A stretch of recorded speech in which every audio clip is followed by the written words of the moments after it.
actually two pyramids to the right. You can see another one behind. We're going to be going inside this. We can't see the third one. But we'll be going inside the big pyramid. Well, we'll be going inside all three pyramids today. And visiting the Sphinx.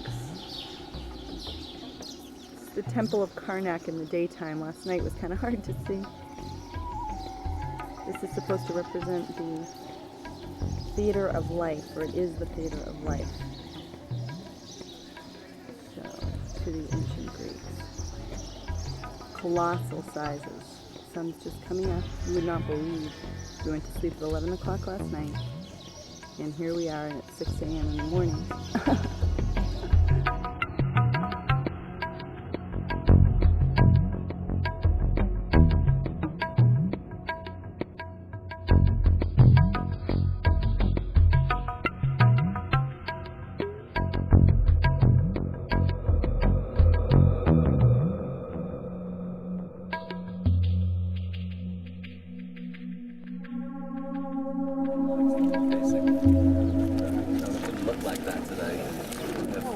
Done that, it would still be in perfect condition. These things are built for, I mean, actually, they're more resistant to wear than any mountain.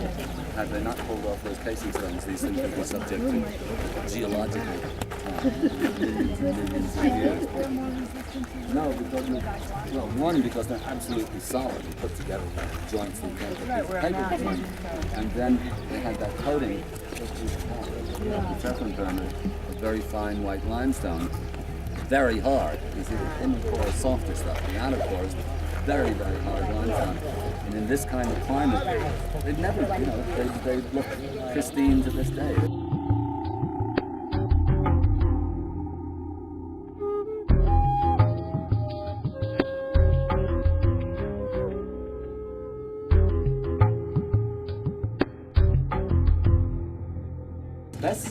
This little guy here, we haven't seen before. Actually, there was a very good Bess in Dendera. I don't know if you noticed it on the way out. A big thing like this. Bess has always been part of the. He's the assistant guard of Hathor. Well, he's one of Hathor's helpers, but he shows up, I think, no earlier than the Middle Kingdom.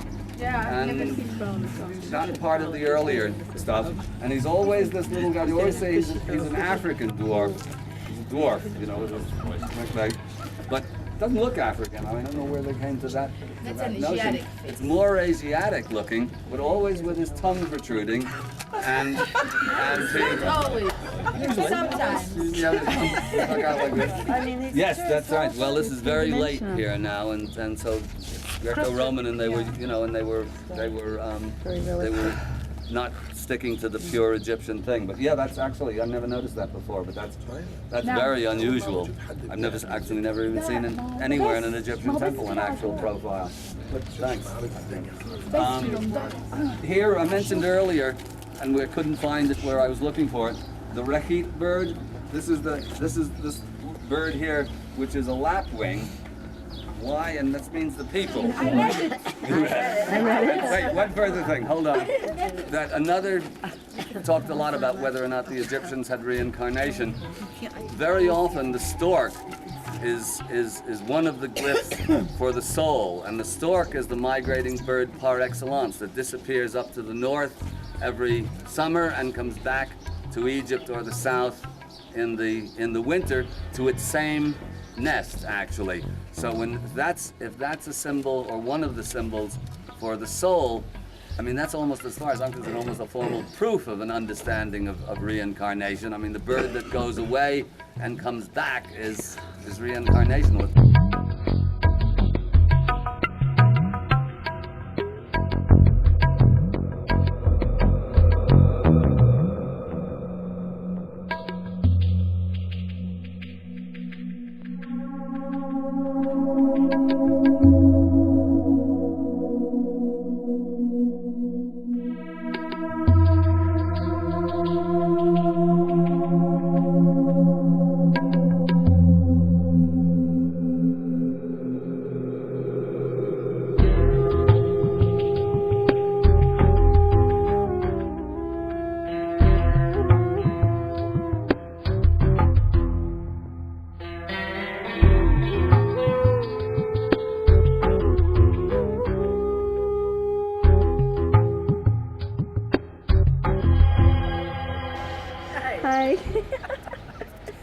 dancing around in the Wonderful. veranda. We're in Africa. We're actually in I'm Africa. So excited.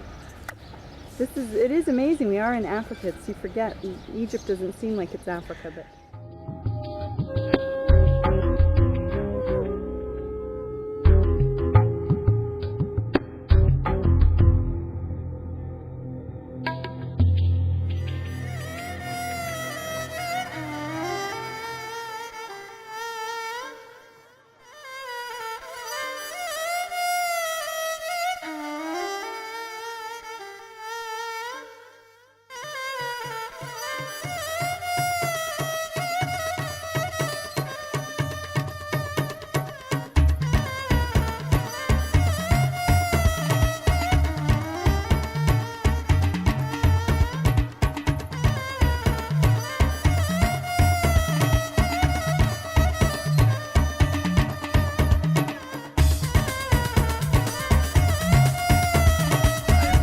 Somebody was commenting on the mirage, and he said, "Oh yes, it looks like a mirage, but when you get close to it, you see there's nothing there."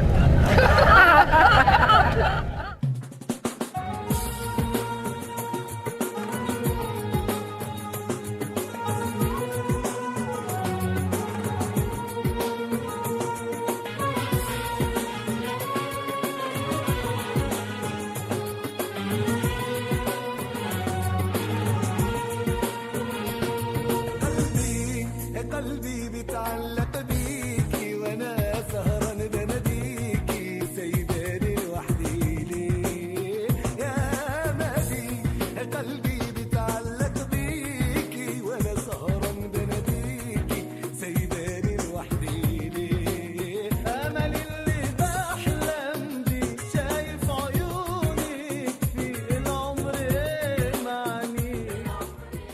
And in fact, this is formal. When I was talking the other day about art and the way that it produces its effect through vibrations. Of course, vibrations. I mean, the whole universe is vibration. You know, the hardest-nosed atheistic physicist would not even disagree with such a statement. And since vibration produces the created, the manifest universe, it's numbers of vibration that are responsible for everything. And finally, though this is harder to get a grasp of because nobody's really done the work in this way, I mean, number is responsible for emotion and for, you know, for feelings as well. This is the Ramses II temple, and there's also the temple of Nefertari. Do you see the size of these colossal statues? Do you believe the size of these? And you're not going to believe another fact about this temple is that this whole mountain was moved stone by stone. If you look closely, you can see that the stones, they're kind of like bricks, the way they put the mountain back together. But they had to move it because of the dams.